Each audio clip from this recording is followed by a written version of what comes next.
They don't really think, okay, now I'm starting a business, and then gleaning, like I said earlier, all the training and what have you, and getting mentors to mentor you, like, how did you do it? What did you do, to get going?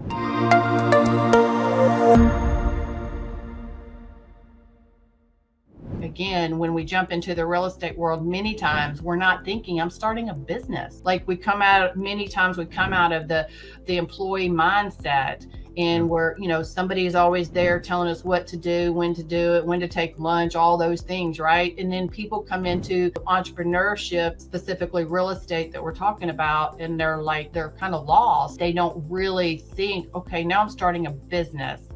And then gleaning, like I said earlier, all the training and what have you, and getting mentors to mentor you, like, how did you do it? What did you do, to get going? Pick the brains. I mean, I remember, man, those first couple of years, I had more lunches and coffees with other agents and other companies. Just, I'd meet them at an open house and get their car, and I'd call them up. I'm new in the business, man. I'd love to just pick your brain a little bit. Could I buy you a coffee? And, man, just nothing but respect for you, whatever, build them up a little bit and go and just pick their brain. I picked up so much those first couple of years by just meeting with as many agents as I could, getting out there. I mean, 2.5 years, I was in the top 20 in town here in Colorado Springs. A lot of that came from coaching. Really, really good coaches and that accountability and stuff.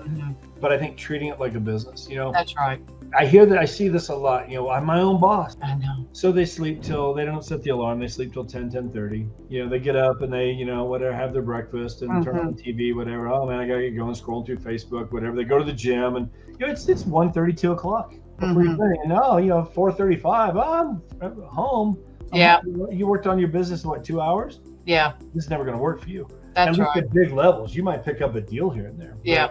You're not going to build a business that way. Well, and even we know, like you said, everyone's got different goals. Not everyone wants to sell 50, 100 houses, and that's okay, right? So if you only want to sell one house every 2 or 3 months, then that's okay too, if that's really what your goal is. For sure. But, I think you've got to decide, number one, what do you want? What are you trying to accomplish?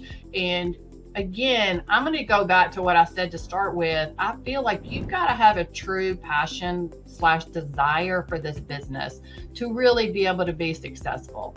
If you're in it and you're not really about it, you're not about helping people, for me, it was exciting on many levels. I mean, heck, just putting pumpkins out was exciting, like I said, but it was like, man, we're helping people with the American dream. And that was something that fueled me and that I just was passionate about and loved. And so it just came out naturally. And it's not that has to be everybody's personality, if you will, but you can't just be in it to play if you want to be successful.